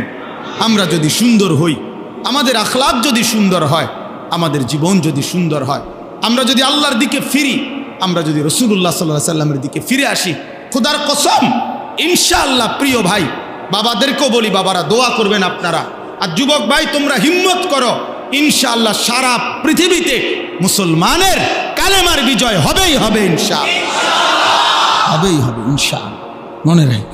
মনে রাখো ইসরায়েল আর ফিলিস্তিন যুদ্ধ না, এটা ঈমান আর কুফরের যুদ্ধ। ফিলিস্তিন ঈমানের প্রতীক, ইসরায়েল কুফরের প্রতীক। এই যুদ্ধ দুই দেশের যুদ্ধ না, এটা কিসের প্রতীক? ঈমান আর কুফরের যুদ্ধ। ঠিক পাকিস্তান এবং ভারত, এটা দুই দেশের যুদ্ধ না, এটা ঈমান আর কুফরের যুদ্ধ। আর আলহামদুলিল্লাহ ঈমান আর কুফরের যুদ্ধে মুমিন জিতেছে, আলহামদুলিল্লাহ, আলহামদুলিল্লাহ। মুমিনের বিজয় হয়েছে, ঈমানদারের বিজয় হয়েছে। ফজরের নামাজ পড়ে চূড়ান্ত আক্রমণ করছে, ফজরের নামাজ পড়ে আক্রমণ শুরু হয়েছে। পাকিস্তানের মুজাহিদরা, সৈন্যরা আক্রমণ করছে। আলহামদুলিল্লাহ সন্ধ্যা হইতে হইতেই দুশমন আত্মসমর্পণ করতে বাধ্য হয়েছে। এই জন্য আমি অনেক সময়, আমি এটা নতুন কালকে দেখছি জুবায়ের ভাই, যে আশ্চর্য, আজীবন আমরা কোরআন শরীফে আছে এটা, যে মুমিন মানে যুদ্ধের প্রধানতম টাইম ফজর। কোথায়? ওয়াল আদিয়াতি দবহা ফাল মুরিয়াতি কদহা ফাল মুগীরাতি সুবহা। এই সুবহ মানে ভোর, ফজর। দুশমনের মোকাবেলায় আক্রমণ হবে ফজর। এই পাকিস্তানি মুজাহিদ ফজরের নামাজের সময় আক্রমণ করছে, আল্লাহু আকবার বলে, নারে তাকবীর বলে মিসাইল ছুটছে, তছনছ হয়ে গেছে। আজকে এত বছর ধরে না, হ্যাঁ, আমরা তো গত ফ্যাসিস্টের আমলে বুঝতেই পারি নাই, আমরা মনে করছি ভারত জানি কত শক্তিশালী। এখন না বুঝি বে বে, এখন না বুঝি বে বে। এখন তো ইনশাআল্লাহ আমরাও লড়তে রাজি আছি, ইনশাআল্লাহ আমার বাংলাদেশও লড়তে রাজি আছে, ইনশাআল্লাহ এদেশের যুবকরাও লড়বে, ইনশাআল্লাহ ইনশাআল্লাহ। হ্যাঁ হ্যাঁ, একই রাতে বেঈমানেরও দাফন হয়েছে, একই রাতে ফ্যাসিস্টেরও দাফন হয়েছে, একসাথে। এজন্য ইনশাআল্লাহ মনে রেখো ভাইয়া, বিজয় মুমিনের, বিজয় হবে কালেমার, বিজয় হবে ইসলামের। এ খুব দ্রুত দেখো, ফিলিস্তিন ইনশাআল্লাহ একদিন বিজয়ের পতাকা উড়বে। একদিন ঘুম থেকে জেগে শুনবেন গাজার মুসলমান জিতে গেছে, ফিলিস্তিন জিতে গেছে, ইসরায়েলের কুত্তারা হারবেই, হারবেই, বেঈমান হারবেই। বেঈমান হারবে। এজন্য প্রিয় ভাই, আগামী দিনে ইসলামের জন্য যদি তোমাকে আল্লাহ নেয় তাহলে তোমার সফলতা। আর আল্লাহ যদি মুনাফিক হিসাবে ফেলে দেয়, বদরের যুদ্ধ হয়েছে, মুনাফিক অংশগ্রহণ করতে পারে নাই। উহুদের যুদ্ধ মুসলমান যুদ্ধ করছে, মুনাফিক কি করতে পারে নাই? অংশগ্রহণ করতে পারে নাই। তাবুকের যুদ্ধও হয়েছে, মুসলমান বিজয় লাভ করছে, কিন্তু মুনাফিকরা কি করতে পারে নাই? অংশগ্রহণ করতে। এই জন্য কাপুরুষ পারবা না, সেজদাবিহীন, নামাজবিহীন, বন্দিগিবিহীন রাসূলুল্লাহ সাল্লাল্লাহু আলাইহি সাল্লামের কাফেলায় অন্তর্ভুক্ত হবে না। আমার ভাই, নিজেকে ধোঁকা দিয়েন না, নিজেরে ধোঁকা দিয়েন না। রাসূলুল্লাহ সাল্লাল্লাহু আলাইহি সাল্লামের ভালোবাসার দাবি করেন, আপনি আমার দলভুক্ত অনেক দরকার নেই, আমি আপনার কাছে কোনো দরবারের কার্ড নিয়ে আসছি না, আপনারে আমি মুরিদ বানাইতে আসি নাই, আমি কোনো কাগজ নিয়ে আসি নাই, কিচ্ছু না। আপনি আপনার জায়গায় থাকেন, যে যার সাথে আছেন থাকেন, কোনো অসুবিধা নাই, কিন্তু আখিরাত সুন্দর করেন। কি বলেন? আখিরাত সুন্দর করা দরকার কিনা? হ্যাঁ, নবী সাল্লাল্লাহু আলাইহি ওয়াসাল্লামের উপরে জীবন তোলেন, নবীজির সুন্নাতের উপরে জীবনকে সুন্দর করেন, নাই তো কষ্ট হবে। ভালোবাসার দাবিতে যদি অনুসরণ না থাকে, সেই ভালোবাসা মিথ্যা প্রমাণিত হয়। এটা একেবারে বিশ্বাস করেন, এটা ঠেলাঠেলির কথা না। এটা অমুক হুজুর তমুক হুজুরে, আমি এগুলোর পক্ষে না, আমি এগুলো করিও না। আমি আজকে 22 বছর আলহামদুলিল্লাহ আল্লাহর দয়া এই ওয়াজের ময়দানে আল্লাহ করা 22 বছর চলে। এই 22 বছরের ওয়াজের জীবনে সারা বাংলাদেশে কারো লয় কোনোদিন বহস মুনাজারা উড়ে এলামু 5 লাখ টাকা চ্যালেঞ্জ অথবা আয় বেটা কেডায় কই আইবি ইত্যাদি এইসব সদবদর করি না। আমার কারোর সাথে কোনো দ্বন্দ্ব না, মানে কারোর সাথে এরকম হামকি দমকি করা আমার পছন্দ না।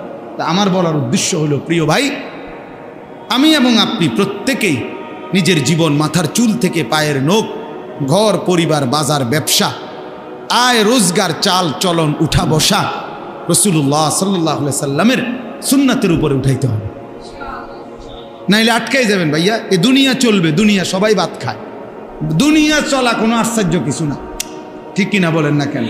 দুনিয়া ভাত মাছ চাল ডাল, দুনিয়ার মাতবুরি অহংকারী, এটি তো কাফের বেঈমানও করতেছে, অমুসলিমও করতেছে।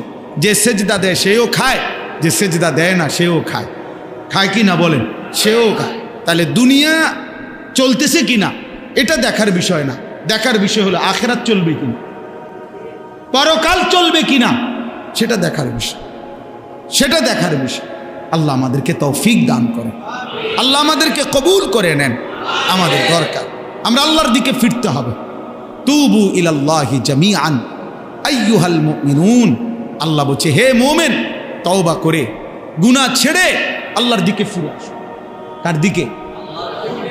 ওয়া আনিবু ইলা রাব্বিকুম, আল্লাহ বলছে তোমরা তোমাদের রব আল্লাহর দিকে ঝুঁকে পড়ো। কতভাবে যে আল্লাহ এটা বলছে, ফাফিরু ইলাল্লাহ, তোমরা আল্লাহর দিকে দৌড়ায় আসো।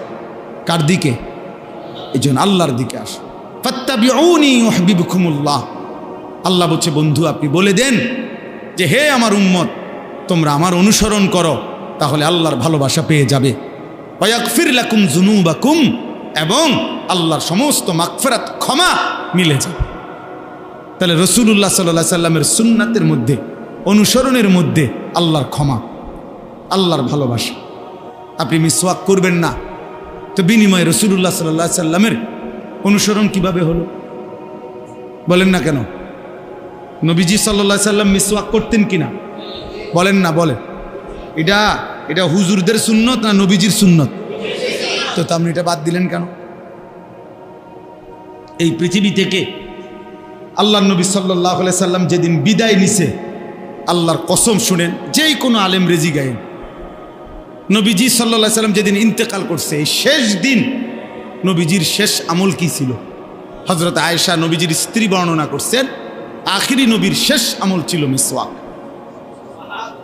নবী সাল্লাল্লাহু আলাইহি সাল্লাম মিসওয়াক করতে করতে ইন্তেকাল করছে। এটা আপনি করেন না কেন? আপনি দস্তরখান বিছায় খানা খান না কা?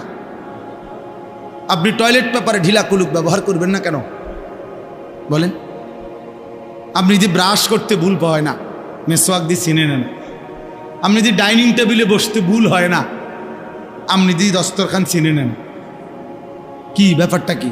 আপনি যদি সাবান দিয়ে হাত ধুইতে সমস্যা হয় না, টয়লেট পেপার ব্যবহার করতে মনে থাকে না, কারণটা কি? কথা বলেন না। সাবান দিয়ে হাত ধুইতে কইছে তো টেলিভিশনের অ্যাডভার্টাইজে না, আর ঢিলা কুলুক ব্যবহার করতে বলছে তো রাসূলুল্লাহ সাল্লাল্লাহু আলাইহি সাল্লাম। ব্রাশ করতে বলছে লাইফবয় কোম্পানি না, ওষুধ কোম্পানি না মনে করেন, বা ডাক্তারে না। আর মেসওয়াক করতে তো বলছে সরওয়ারে দু আলম নবী সাল্লাল্লাহু আলাইহি সাল্লাম। এটা বাদ দিলেন কেন? ওইটা এত গুরুত্ব দিলেন কেন বলেন? হাসরের ময়দানে জবাবদিহি করতে হবে না? বলেন না বাবা, বলেন। ছেলে ভাই তোমরা বলো ভাই, নবী সাল্লাল্লাহু আলাইহি সাল্লামের সুপারিশ মানে কি? মামুর বাড়ি।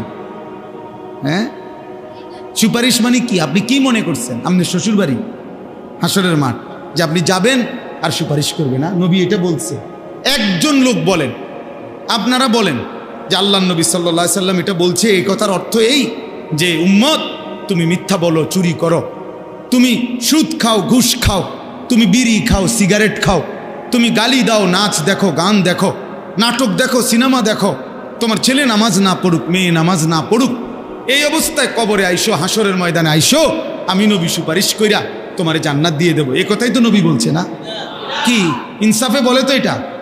তো তাইলে নবী সাল্লাল্লাহু আলাইহি ওয়াসাল্লামের সুপারিশের কোনো নিয়ম কানুন নাই?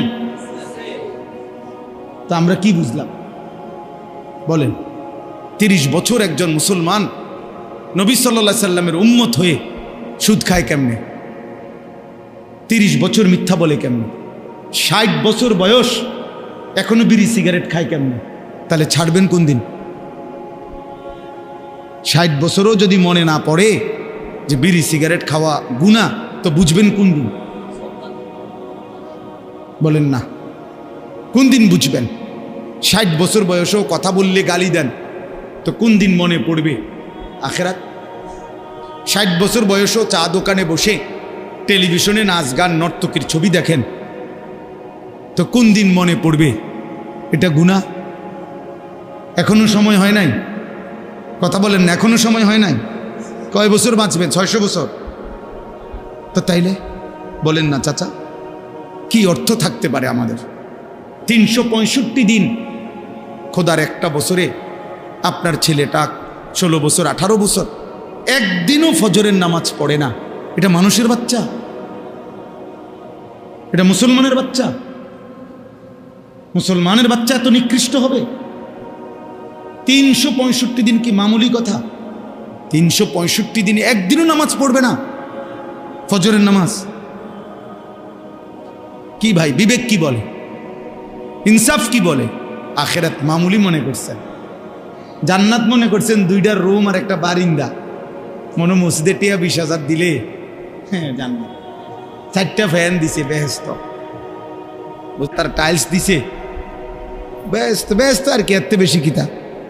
বেহেস্ত হলো 2টা রুম আর একটা বারান্দা, এটারই তো কয় বেহেস্ত নাকি? তাইলে এত বড় বিস্তীর্ণ বেহেস্ত আখেরাত আপনি মামুলি 10,000 টাকা দিয়ে নিয়ে নিবেন, 20,000 টাকা দিয়ে নিয়ে নিবেন? বলেন কি? তো নবী সাল্লাল্লাহু আলাইহি সাল্লাম 23 বছর তাইলে কেন রক্ত ঝরাইলেন?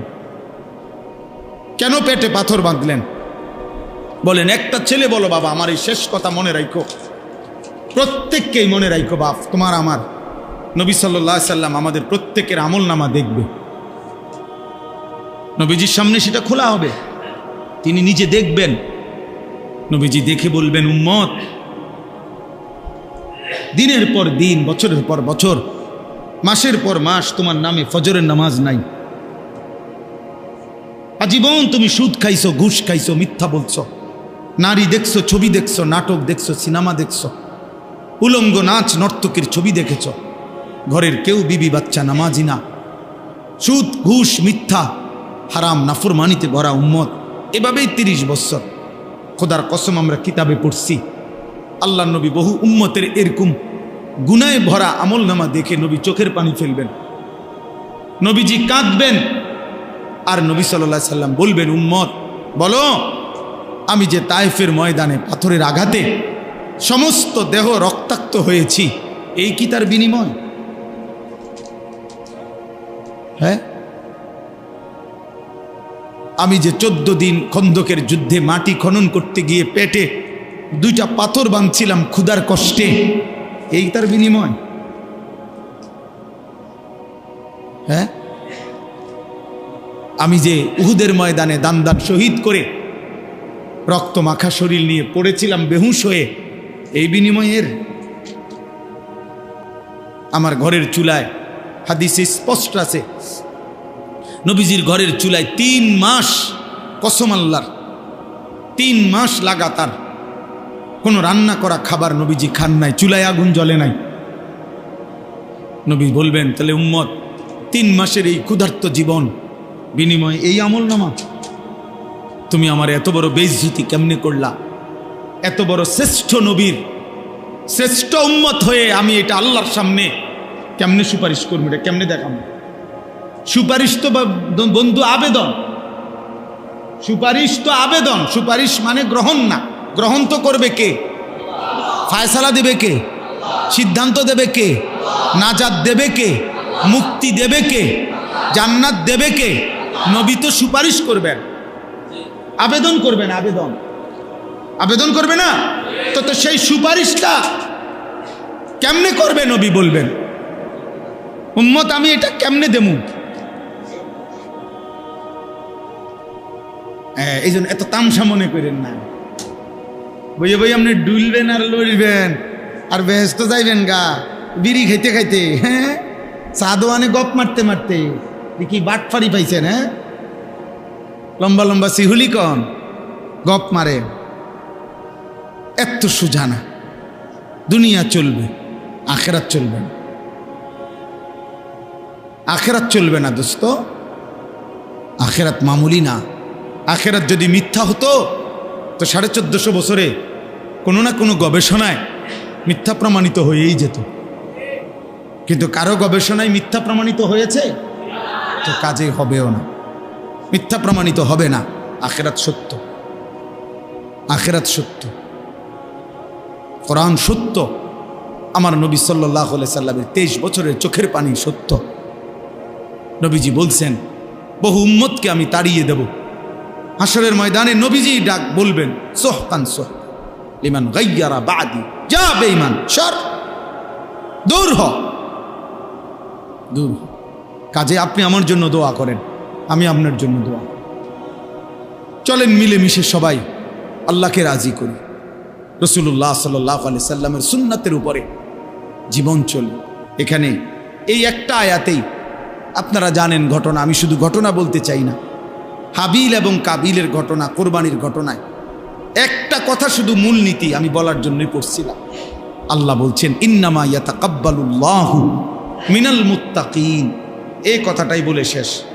আল্লাহ তাআলা বলছেন, নিশ্চয়ই আল্লাহ তাআলা ইবাদত কবুল করেন মুত্তাকিদের, তাকওয়ার সাথে যারা জীবন কাটায় তাদের ইবাদতই আল্লাহ কেবল কবুল করে থাকেন। এজন্য ওযু, গোসল, রোজা, নামাজ, হজ, কুরবানি, জিকির, তেলাওয়াত, দান, সাদাকা সমস্ত নেক আমল কবুল হবে খোদার কসম তাকওয়ার সাথে। কিসের সাথে বলেন না? কিসের সাথে? মুত্তাকি, মুত্তাকি হতে হবে, মিনাল মুত্তাকিন। তাকওয়ার সাথে মানে কি? তাকওয়ার সাথে মানে হলো গুনাহ থেকে মুক্ত থেকে। একেবারে সব তাফসীরে আছে। নামাজ হইতে হবে গুনাহমুক্ত, রোজা হইতে হবে গুনাহমুক্ত, জিকির হইতে হবে গুনাহমুক্ত, দুরূদ শরীফ হইতে হবে গুনাহমুক্ত, তেলাওয়াত হইতে হবে গুনাহমুক্ত, দান সদকা হইতে হবে গুনাহমুক্ত, কোরবানি হইতে হবে গুনাহমুক্ত। সুদের টাকা দিয়া কোরবানি হবে না, ঘুষের টাকা দিয়া কোরবানি হবে না, কিস্তির টাকায় কোরবানি হবে না, হ্যাঁ, ওজনে কম দিয়া বাটপারি করে টাকায় কোরবানি হবে না। একেবারে দৈন্তান্ন একান না, কোনো মর্দিনান্য না। কি দৈন্তান্ন? দৈন্তান্ন হবে না, হবে না। হারাম খোরের কোরবানি হয় না, হারাম খোরের কোনো বন্দিগিও কবুল হয় না। এই জন্য গুনাহ থেকে মুক্ত। ইন্নামা ইয়াতাকাব্বালুল্লাহু মিনাল মুত্তাকিন। বারবার কথা এটা কোরআনে আছে, ওয়াত্তাকুনি ইয়া উলিল আলবাব। আল্লাহ বলছে, হে বিবেকবান, তাকওয়া অবলম্বন করো। ইত্তাকুল্লাহ, হে ঈমানদার, তাকওয়া অবলম্বন করো। তাকওয়া অবলম্বন। ওয়ামান ইয়াত্তাকিল্লাহ ইয়া আইয়ুহান নাবিয়্যুত্তাকিল্লাহ ইয়া আইয়ুহান নাসুত্তাকু রাব্বাকুম। কতবার যে কোরআনে কথা আছে, শত শতবার। ইত্তাকুল্লাহ ইত্তাকুল্লাহ, তাকওয়া তাকওয়া। শুরুতেই বলে নিছে সূরা বাকারাতে, হুদাল্লিল মুত্তাকিন, আমার এই কোরআন মুত্তাকিদের জন্য হেদায়েত, গুনাহমুক্ত জীবন, গুনাহমুক্ত জীবন। এজন্য যুবক, গুনাহ থেকে বাঁচো। বয়স্ক বাবা, আল্লাহর নাফরমানি থেকে ফিরেন। হাসরের ময়দানকে মামুর বাড়ি মনে করেন না, এটা আমাদের শ্বশুর বাড়ি না। হাসরের ময়দান লম্বা সফর, লম্বা সফর। একদিন হাসরের ময়দানের কোরআন শরীফে আছে, আল্লাহ বলছে 50,000 বছর। কয় হাজার বছর? প্রিয় ভাই শুনো, এটা বুঝতে শিখো। যদি দুনিয়ার মোবাইল, ফেসবুক, ইউটিউবের কথা তোমার যদি এতটা বিশ্বাস হয়, তো রবের কোরআনের কথা বিশ্বাস হবে না কেন? রাসূলুল্লাহ সাল্লাল্লাহু আলাইহি সাল্লাম বলছেন, ফুলসিরাত 30,000 বছরের রাস্তা। নবী বলছেন না? হাদিসের মধ্যে আছে কবরের জিন্দিগি, মুহাদ্দিসিনে কেরাম বলে সর্বশেষ যেই ব্যক্তি কবরে যাবে, হতে পারে তাকেও 40,000 বছর কবরে থাকতে হবে। তা আপনি বলেন তো, যে আবু জাহেল যে ছিল নবীজির যুগে, কাফের, নাম শুনছেন না সবাই? আপনারা একজন ব্যক্তি বলে, এই একজনের হিসাবটা কর যে আবু জাহেল মাটির উপরে ছিল কতদিন, মাটির নিচে আসা আজকে কতদিন, কোন হিসাবটা কোন? আবু জাহেল নবীজির জামানায় ছিল, বদরের যুদ্ধের দিন মারা গেছে, নিহত হয়েছে, তাহলে মাটির উপরে ছিল, নাহলে 60-70 বছর। কথা বলেন না? তো মাটির নিচে আজকে কত বছর? 1450 বছর। ওমা, নবীজির থেকে এখন 1450 বছরের বেশি না? এই বছর হলো কত? 1446 হিজরি। তো 1446 হিজরি এখন, মানে নবীজি সাল্লাল্লাহু আলাইহি সাল্লাম মক্কা থেকে মদিনায় যে হিজরতি করে গেছেন, এরপর থেকে এখন পর্যন্ত হয়েছে 1446 বছর রানী। তাইলে এর 6 মাসের মাথায় বদরের যুদ্ধ হয়েছে। তাহলে বদরের যুদ্ধের দিন আবু জাহেল মারা গেছে, তাইলে 1445 বছর, 45.5 বছর ধরে সে তো কবরে আছে। তো মাটির উপরে ছিল কত? 1000 বছর, 600 বছর, 60-70 বছর। তাহলে মাটির উপরে তো সে 100 বছরও ছিল না, কিন্তু মাটির নিচে তো পড়ে আছে আজকে 1450 বছর। আরো কতদিন পরে কিয়ামত হবে, তো ততদিন কি কবরে পড়ে থাকতে হবে না?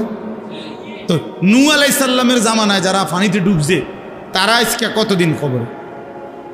ইব্রাহিম আলাইহিস সালামের জামানায় নমরুদ, ওই বেঈমান, আজকে কতদিন কবরে? ফেরাউন আজকে কতদিন কবরে? সাদ্দাত, কারুন আজকে কতদিন কবরে? এই জন্য প্রিয় ভাই, তুমিও মনে রেখো, বাবা আপনিও মনে রেখেন, আমিও মনে রাখি, যে মাটির উপরের চাইতে মাটির নিচেই থাকতে হবে বেশি। এটা তো একটা হিসাব দেখতেছি আমরা, আখেরাত তো পরে। দুনিয়াতে তো আমরা কবরের একটা হিসাব দেখলাম। আমাদের দাদার বাপ, কথার কথা প্রত্যেকের চিন্তা করেন যে আমাদের দাদার যিনি বাপ ছিল, বা আমাগো দাদার যিনি দাদা ছিল, উনি মাটিতে ছিলেন কতদিন, মাটির নিচে আছেন কতদিন? বুঝেন নাই কথাটা?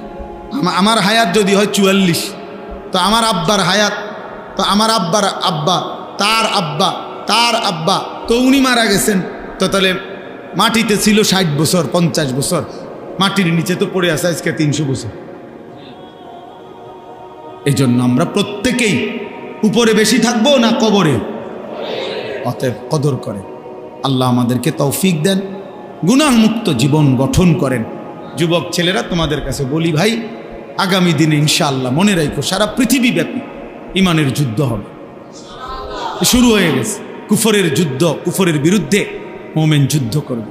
আর দেখার বিষয় হলো সেদিন আল্লাহ পাক রব্বুল আলামিন তোমারে নিবে কিনা, দ্বীনের জন্য, কালেমার জন্য, সেজদাবিহীন, আল্লাহর গোলামিবিহীন তোমারে আল্লাহ নিবেন, বরং মুনাফিকদের কাতারে ফেলে রাখবে। বুঝা, তোরে লাগবে না, গত এত লম্বা সময় তুমি নাফরমান, আমারে সেজদা দিতে পারলা না, যা। এই জন্য আল্লাহ যেন আমাদের প্রত্যেককে আল্লাহর দ্বীনের জন্য, ইমাম মাহাদির জন্য কবুল করে নেয়। আজকের এই মাহফিল আল্লাহ তাআলা যেন কবুল করে। আমরা রাসূলুল্লাহ সাল্লাল্লাহু আলাইহি ওয়াসাল্লামের সুন্নাতের উপরে আমল করার চেষ্টা করব তো ইনশাআল্লাহ। ভালোবাসার দাবিতে ঠেলাঠেলি করেন না, অনুসরণ করেন। বুঝেন নাই কথা? ভালোবাসার দাবিতে কি করেন না, ধাক্কাধাক্কি করেন না। ভালোবাসার দাবিতে একজন আরেকজনের লগে ঠেলাঠেলি করেন না, অনুসরণ করেন, অনুসরণ, আমল করেন, আমল করেন। এশকে রসুলের দাবিতে, মহব্বতে রসুলের দাবিতে আমল করেন, আমল হিসাব করেন। আল্লাহ আমাদেরকে তৌফিক দান করেন।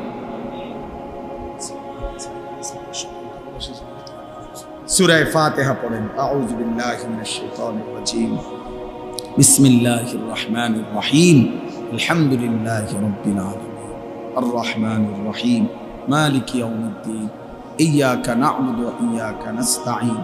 ইহদিনাস সিরাতাল মুস্তাকিম। সিরাতাল লাযীনা আন'আমতা আলাইহিম গায়রিল মাগদুবি আলাইহিম ওয়ালাদ-দাল্লিন। আমিন। বিসমিল্লাহির রহমানির রহিম। قل هو الله أحد الله الصمد لم يلد ولم يولد ولم يكن له كفوا أحد. بسم الله الرحمن الرحيم. قل هو الله أحد الله الصمد لم يلد ولم يولد ولم يكن له كفوا أحد. بسم الله الرحمن الرحيم. قل هو الله أحد الله الصمد لم يلد ولم يولد ولم يكن له كفوا أحد. اللهم صل على محمد وعلى آل محمد كما صليت على إبراهيم وعلى آل إبراهيم إنك حميد مجيد.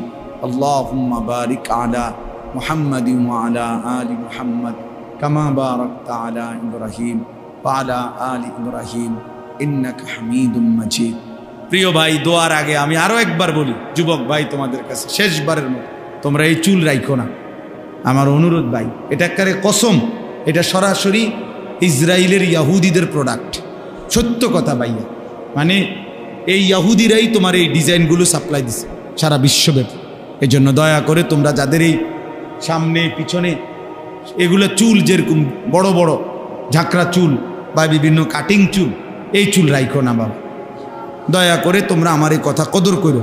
ইনশাল্লাহ দেখবা তোমার জিন্দেগি সুন্দর হবে, জীবন পবিত্র হবে। আগামী দিনে ইনশাআল্লাহ তুমি মাহাদির পক্ষে লড়তে পারবে ইনশাআল্লাহ। আল্লাহ আমাদেরকে তৌফিক দান করুন।